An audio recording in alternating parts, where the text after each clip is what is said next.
नमस्कार, खबर उत्तराखंड देख रहे हैं आप और मैं हूं आपके साथ ज्योति। चलिए शुरुआत करेंगे खबरों की विस्तार में। विधायक सुमित हृदयेश के नेतृत्व में कांग्रेस कार्यकर्ताओं ने प्रदेश सरकार के खिलाफ मोर्चा खोला और जमकर व्यंग बाण चलाते हुए सरकार के खिलाफ नारेबाजी की है।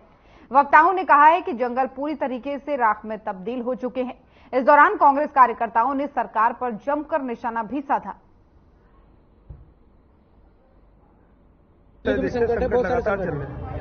देखिए, कल जो आपने कैबिनेट की बैठक देखी ना, मेरी नजर में वो अधिकारियों के साथ जो थोड़ी सी जंगल जलाने, जंगल को किस तरह से नियत करा जाए आग को, मेरी नजर में वो मुंह पर कुल्ला लेकर करके बैठे थे। ऐसा लग रहा था कि मुंह से कुल्ला लेकर करके जंगल की आग बुझ जाएगी। हकीकत यह है कि पूरे जंगल इस राज्य का आभूषण है। ये उत्तराखंड राज्य का आभूषण हमारे जंगल हैं, वो जल रहे हैं और ये लोग जो उड़न खटोलों में सिर्फ और सिर्फ चुनाव प्रचार में व्यस्त है। इस राज्य की हकीकत देखिए आप। बिजली का संकट गहराता जा रहा है। कल माननीय मुख्यमंत्री जी आए तो कल कटौती हुई नहीं, लेकिन आज जैसे ही मुख्यमंत्री जी यहां से गए, आज सुबह से आपने देखा होगा बिजली की लगातार कटौती हो रही है। कभी 13 घंटे, कभी 6 घंटे। इतनी गर्मी में लोगों को परेशान करने का संकल्प इस डबल इंजन की सरकार ने ले रखा है। उसके बाद पानी की किल्लत की बात करें, नलकूप सूख चुके हैं, जलस्तर गिर चुका है। हिमपात नहीं होने की वजह से वैसे ही जल का भारी संकट इस बारी हम लोग को उसका सामना करना पड़ेगा। और सरकार कहीं पे भी वैकल्पिक व्यवस्था की तैयारी के लिए नहीं हमें दिख रही है।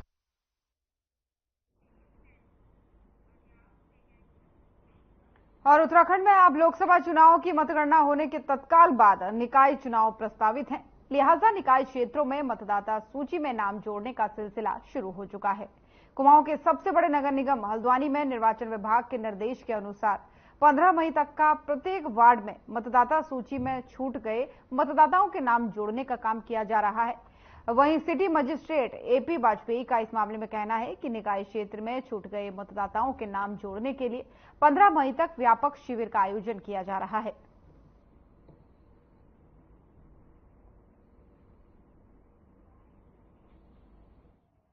अभी राज्य निर्वाचन आयोग द्वारा ये निर्देश दिए गए हैं कि जो हमारी वार्ड की मतदाता सूचियां हैं उनका प्रकाशन पूर्व में किया गया था। उसके बाद भी कई माध्यमों से ये सूचनाएं प्राप्त हुई थी कि कुछ लोगों के नाम मतदाता सूची में दर्ज होने से रह गए हैं। तो उसके लिए एक विशेष अभियान चलाया जा रहा है, जिसमें 9 तारीख से 15 मई तक 1 जनवरी 2024 की अहर्ता के आधार पर नाम जोड़े जा सकते हैं। अपने नाम या अन्य जो उसके विवरण हैं, यदि उसमें कोई त्रुटि है उसमें सुधार किया जा सकता है।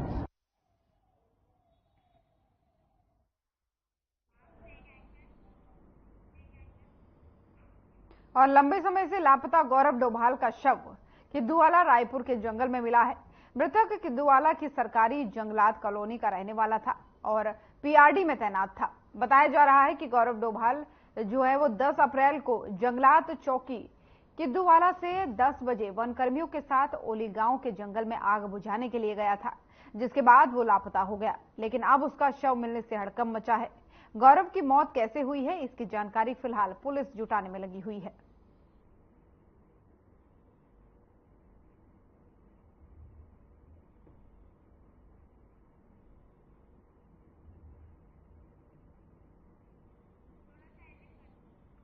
तो देहरादून से आपको खबर बता रहे हैं, जहां पर गौरव डोभाल जो जंगलात में तैनात था, ये कुछ दिनों से लापता चल रहा था। दरअसल जंगल में आग बुझाने के दौरान वनकर्मियों के साथ ही पहुंचा था, लेकिन उसके बाद से ही गौरव लापता बताया जा रहा था। और अब इतने दिनों बाद जो है 10 अप्रैल के बाद अब 10 मई को इसका पता चला है, उसका शव बरामद हुआ है। हालांकि पुलिस अब इस पूरे मामले में छानबीन करने में जुट गई है।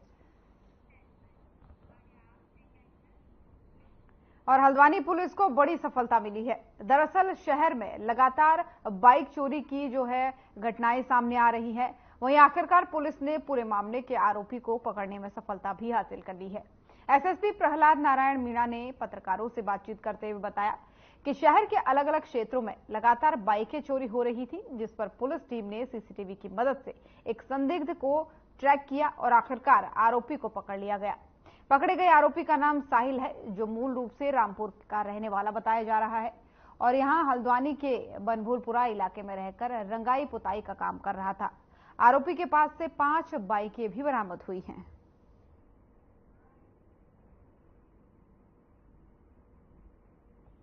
देखिए, पिछले दिनों कुछ बाइक चोरी की घटनाएं हुई थी। उसमें हमारी जो हल्द्वानी थाने की टीम है उसके द्वारा एक बाइक चोर जो है पकड़ा है। उससे कब्जे से 5 बाइकों की बरामदगी की है। ये बाइकें जो है इसने अलग अलग समय में थाना हल्द्वानी और बनफुलवा क्षेत्र से उठाई है।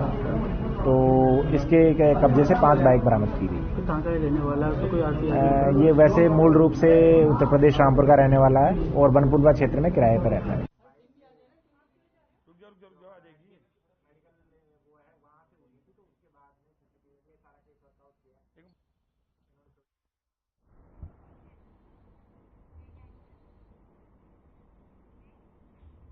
और वहीं जहां एक तरफ चारधाम यात्रा शुरू हो चुकी है तो वहीं दूसरी तरफ जिला स्वास्थ्य महकमा सुस्त नजर आ रहा है। बीते दिन देहरादून के सीएमओ डॉक्टर संजय जैन ने देहरादून के डोईवाला क्षेत्र के स्वास्थ्य केंद्रों का औचक निरीक्षण किया तो कई स्वास्थ्य कर्मी अनुपस्थित नजर आए, जिसे देखते हुए उन्होंने सभी स्वास्थ्य कर्मियों के वेतन रोकने के निर्देश जारी कर दिए हैं। वहीं डॉक्टर संजय जैन ने कहा है कि सबसे पहले उन्होंने दूधली के सामुदायिक स्वास्थ्य केंद्र का निरीक्षण किया तो सभी 8 के 8 स्वास्थ्यकर्मी ड्यूटी के समय पर अनुपस्थित थे, जिसके खिलाफ कार्रवाई करते हुए उन्होंने कारण का स्पष्टीकरण देने का आदेश दिया है।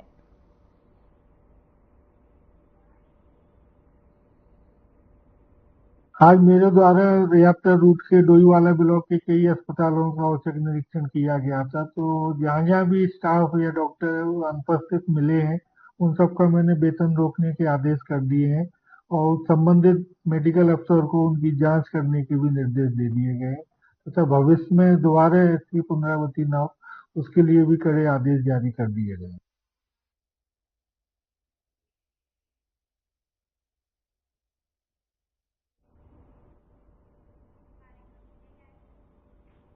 और एसएसबी सीमांत मुख्यालय रानीखेत में मेरी लाइफ कार्यक्रम के दौरान रानीखेत बाजार और आसपास के नालों में स्वच्छता अभियान चलाया गया, जिसमें एसएसबी के जवानों, अधिकारियों, छावनी परिषद के अधिकारियों और कर्मचारियों के साथ ही स्थानीय लोगों ने रानीखेत बाजार में स्वच्छता को लेकर के जागरूकता रैली निकाली। इस कार्यक्रम का समापन 5 जून को वृहद वृक्षारोपण कार्यक्रम के साथ किया जाएगा। एसएसबी के द्वितीय कमान अधिकारी अमित कुमार ने बताया कि कैंट और स्थानीय लोगों के साथ ही स्वच्छता अभियान भी चलाया जा रहा है।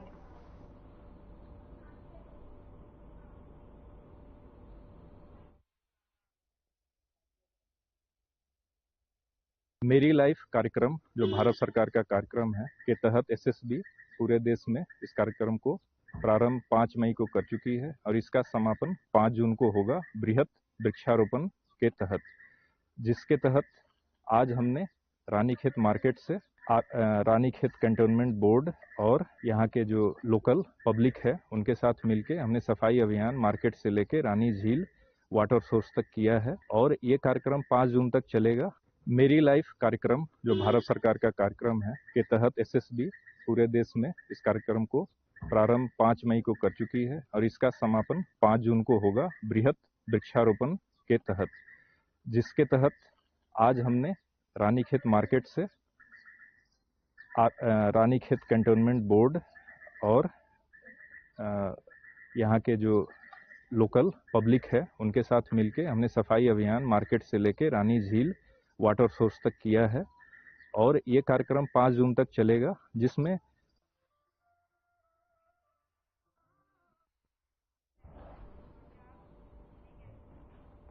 कहते हैं इंसान को जीवन में कभी हार नहीं माननी चाहिए, एक न एक दिन सफलता मिल ही जाती है। ऐसा ही कुछ उधम सिंह नगर के एक छोटे से शहर बाजपुर के रहने वाले 2 होनहार युवक और युवती ने किया है, जिन्होंने पिछले 12 वर्षों की कड़ी मेहनत के बाद से सफलता हासिल की है। आपको बता दें कि इस दौरान दोनों न्यायिक अधिकारियों ने अपने सीनियर अधीनस्थों का और अधिवक्ताओं का आभार प्रकट करते हुए बताया है कि दोनों नवनियुक्त न्यायिक अधिकारियों ने बताया कि वो काफी लंबे समय से न्यायिक सेवा की तैयारी कर रहे थे, अब जाकर उन्हें सफलता हासिल हुई है।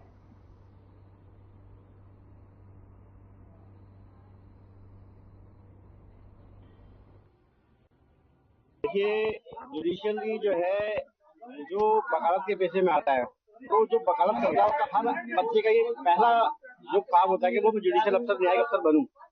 कुछ परिवार की कुछ आर्थिक स्थितियां ऐसी होती है, कुछ हर बच्चा जो है वहां तक नहीं पहुंच पाता, मगर जो पहुंचते हैं और जो कोशिश करते हैं, मैं उनके लिए ये कहना चाहूंगा कि वो उनको जो है अच्छी तरह से मेहनत करनी चाहिए, क्योंकि कोई भी बच्चा जब कोई भी है किसी चीज के लिए मेहनत करता है तो वो उसको चीज मिलती है, क्योंकि भगवान भी इस बात को देखता है कि कोई मेहनत करता है तो उसको जो मिलती है। मैं भी 2011 से इस चीज में लगा हुआ था और 2019 में मैं सहायक अभियोजन अधिकारी के पद पर सेलेक्ट हुआ था और आज मैं जो है न्यायिक अधिकारी के पद पर सेलेक्ट हुआ हूँ। मैं सिर्फ ये मैसेज देना चाहूंगी कि आप अपने पे विश्वास कीजिए। घर में बैठ के सेल्फ स्टडी से भी यूट्यूब के माध्यम से पढ़ाई की जा सकती है। आपको सिर्फ एक स्ट्रेटजी फॉलो करनी चाहिए कि हर स्टेजेस के हिसाब से आप अपने आप को तैयार कीजिए। प्री की तैयारी अलग तरीके से होती है, मेंस की तैयारी अलग तरीके से होती है और इंटरव्यू की भी।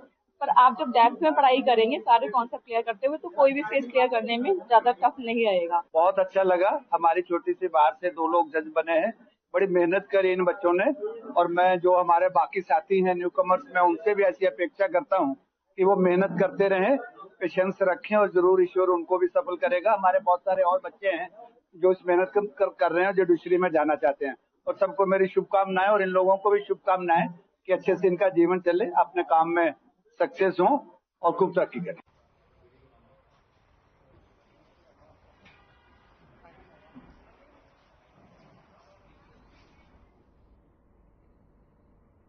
ऋषिकेश में अक्षय तृतीया के पर्व पर भगवान श्री भरत जी महाराज के मंदिर में परिक्रमा के लिए हजारों श्रद्धालु जो है भीड़ बनाकर जुटे। लगातार श्रद्धालु भगवान भरत की परिक्रमा कर पुण्य लाभ की प्राप्ति करने में लगे हैं। मान्यता है कि भगवान भरत की 108 परिक्रमा करने वाले श्रद्धालु को 4 धाम यात्रा पर जाने का पुण्य लाभ मिलता है। खास बात यह है कि अक्षय तृतीया के दिन ही भगवान भरत के चरणों के दर्शन होते हैं। बाकी पूरे वर्ष भगवान भरत के चरणों का दीदार श्रद्धालुओं को नहीं होता है।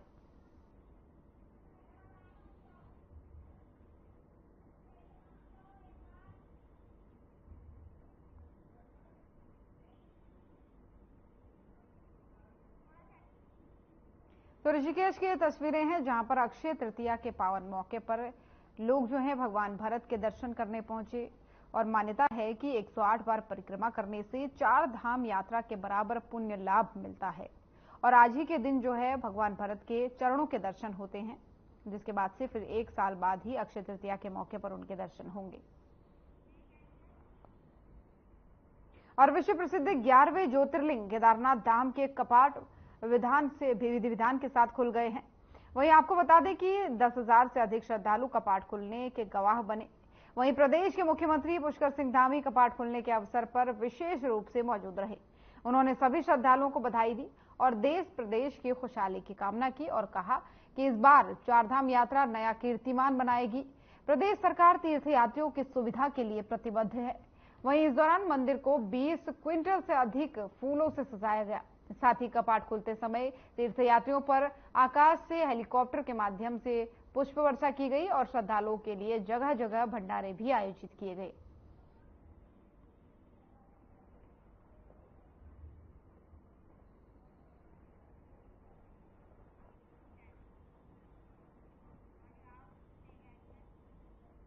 और देवभूमि उत्तराखंड में 4 धाम यात्रा अब शुरू हो गई है, जिसे लेकर के ऋषिकेश में 4 धाम यात्रा के लिए बसें और कमर्शियल वाहनों को हरी झंडी भी दिखा दी गई।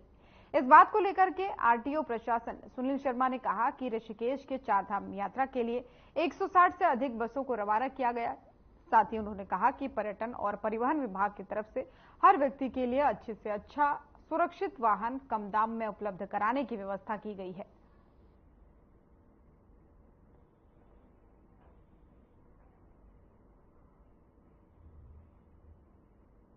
ऋषिकेश से आज इनॉग्रेशन हो गया है 4 धाम यात्रा का, जिसमें 160 से अधिक तो बसें ही चली गई है।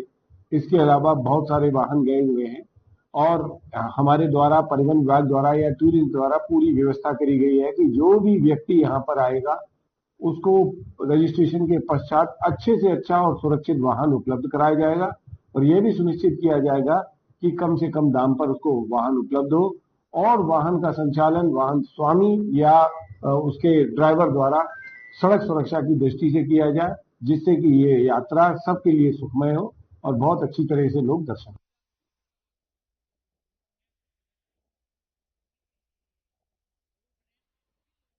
यात्रा को लेकर के प्रशासन जो है पूरी तरीके से तैयार है। वहीं उत्तराखंड में प्रवेश करने वाले यात्रियों को किसी तरह की कोई परेशानी का सामना न करना पड़े, इसके लिए प्रशासन कोई कसर नहीं छोड़ रहा है। लेकिन मंगलौर अभी भी मूलभूत सुविधाओं के लिए वंचित है, जबकि चारधाम यात्रा शुरू हो चुकी है। आपको बता दें कि सार्वजनिक स्थल मंगलौर बस स्टैंड पर यात्रियों के लिए शुद्ध पेयजल की कोई व्यवस्था नहीं है। उत्तराखंड का प्रवेश द्वार कहे जाने के कारण इस बस स्टैंड पर रोजाना हजारों की संख्या में यात्रियों का आवागमन होता है।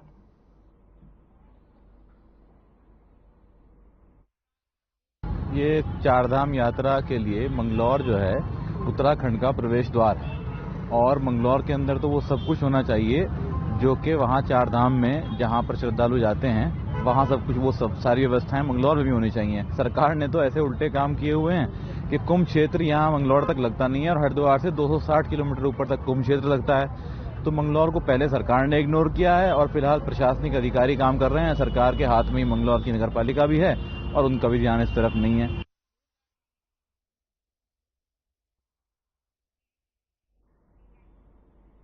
और हरियाणा लोकसभा चुनाव में पार्टी प्रत्याशियों के प्रचार के लिए कांग्रेस हाईकमान ने उत्तराखंड से कांग्रेस के 28 नेताओं को जिम्मेदारी सौंपी है। कांग्रेस के प्रदेश संगठन उपाध्यक्ष मथुरा दत्त जोशी ने बताया कि सिरसा, सोनीपत, कुरुक्षेत्र लोकसभा क्षेत्र में चुनाव प्रचार किया जाएगा। साथ ही उन्होंने कहा कि पार्टी हाईकमान के दिशा निर्देशों पर प्रदेश के पार्टी नेताओं को हरियाणा में 3 लोकसभा सीटों पर प्रचार के लिए भेजा जाएगा। इसके अलावा उत्तराखंड कांग्रेस की ओर से पार्टी के वरिष्ठ नेताओं को दिल्ली, पंजाब और उत्तर प्रदेश में भी प्रचार के लिए भेजा जाएगा।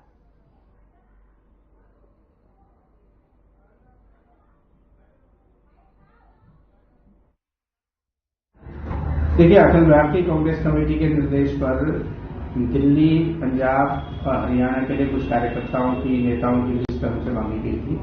हमने माननीय अध्यक्ष जी से विचार विमर्श करके और माननीय अध्यक्ष जी के निर्देशानुसार लिस्ट अखिल भारतीय कांग्रेस कमेटी को भेजी जा रही है, जिसमें हमारे वरिष्ठ नेतागण हैं जो दिल्ली में, हरियाणा में और पंजाब में, चंडीगढ़ में काम करेंगे।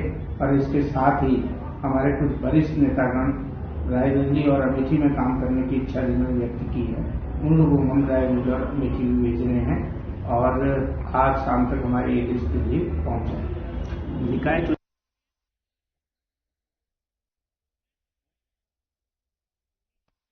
महाराणा प्रताप की 482वीं जयंती को बड़ी ही धूमधाम से हीरा गार्डन बैंक्वेट हॉल में सैकड़ों क्षत्रिय समाज के लोगों ने मनाया।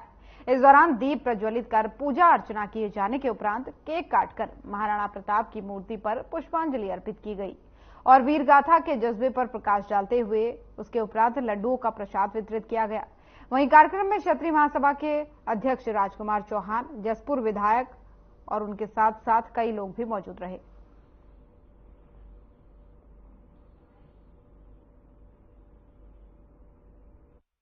जसपुर में महाराणा प्रताप जयंती मनाई गई बड़े हर्षोल्लास के साथ। मिष्ठान वितरण किया, केक काट के उनका जो है किया गया और समाज को एक दिशा देने का काम है कि भाई गरीबों की मदद हो और सब समाज की, जैसे क्योंकि महाराणा प्रताप ने जो त्याग बलिदान उन्हें सिखाया है और जो उन्होंने दिखाया कभी नियत कर कभी बाहर नहीं करते और उन्होंने कभी किसी मतलब अन्याय के सामने कभी घुटने नहीं किए, जो ऐसी वीर शिरोमणि हमारे महाराणा प्रताप के कि अब के तो हमारे कई गांवों में इसका आयोजन हुआ है और शाम को मेवाड़ आवरण में भी है।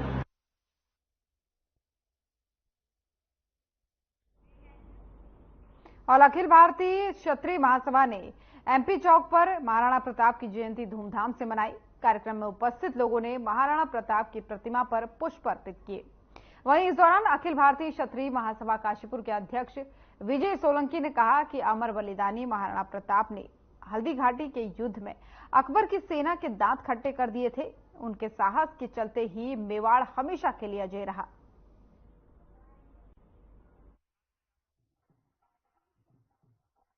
देखिए, काशीपुर में आज बड़ा हर्ष का विषय है कि आज एक महान योद्धा, एक महान शासक, एक भारत का एक महान हमारे महाराणा प्रताप जी, जिनका 1540 में जन्म हुआ था और जिन्होंने अकबर की उसको नहीं स्वीकार किया और हल्दी घाटी के युद्ध में भी इन्होंने बहुत एक महान कार्य किया और उसमें बड़ी युद्ध लड़ा। और मैं एक बात कह सकता हूँ कि आज काशीपुर में बहुत बड़ा उत्साह का माहौल है और एक ऐसे महान योद्धा को याद किया जा रहा है आज उनकी जयंती पर। और मैं सभी अपने बंधुओं को उनकी जयंती पर शुभकामनाएं देता हूँ। एक महाराणा प्रताप की जयंती ऐसे महापुरुष देश के ऐसे महापुरुष की जयंती है जिसने देश विदेश में अपने शौर्य का लोहा मनवाया, अपने देश प्रेम की भावना को लोगों तक संदेश पहुंचाया, जिन्होंने अपने देश के लिए प्राण न्यौछावर कर दिए और देश सर्वोपरि है, ये संदेश उन्होंने दिया। क्षत्रियों में जो महाराणा प्रताप का शौर्य है, उन्होंने अपने देश और अपने क्षेत्र के लिए और अपने क्षत्रिय समाज का गौरव इस समाज के आगे रखा है। हमारे महापुरुष जिन्होंने अपनी भूमि के लिए किसी के सामने सर नहीं झुकाया, अपने सम्मान के लिए, अपनी जनता की रक्षा के लिए अपने प्राणों का बलिदान किया, ऐसे महापुरुष की जयंती है। और ये भारतवर्ष ऐसे योद्धा पर गर्व करता है। और मैं आपको एक बात बताना चाहता हूँ कि उन्होंने कभी निहत्थे व्यवहार नहीं किया, क्योंकि उनको आपने देखा होगा कि किसी भी उनके पास एक तलवार होती है, उनके पास दो तलवार होती थी, क्योंकि उनको ये कहा गया था, उनकी माता ने उपदेश दिया था कि कभी निहत्थे व्यवहार मत करना। अगर उनके सामने कोई निहत्था अगर कोई हो गया हथियार से, तो उसको वो अपनी तलवार लेने के बाद उससे युद्ध करते। देहरादून को डस्टबिन फ्री बनाने के लिए नगर निगम तेजी से काम कर रहा है और इस बात को लेकर के देहरादून के मुख्य नगर स्वास्थ्य अधिकारी डॉक्टर अविनाश खन्ना ने कहा कि कूड़ा वाहनों द्वारा उठाए जाने वाले कॉन्ट्रैक्टर बिन और डंपर बिनों को पूरी तरह से निगम क्षेत्र से हटा दिया गया है।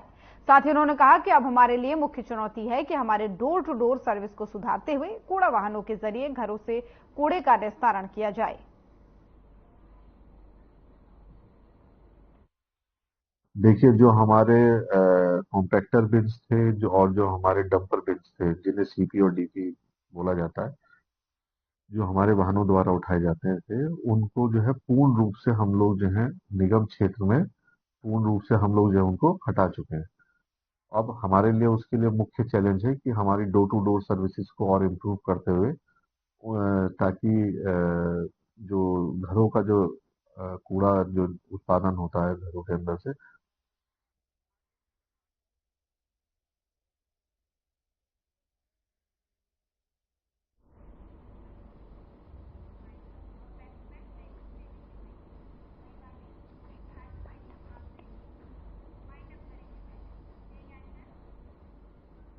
तो खबर उत्तराखंड देख रहे थे आप। बुलेटिन में फिलहाल इतना ही। नमस्कार।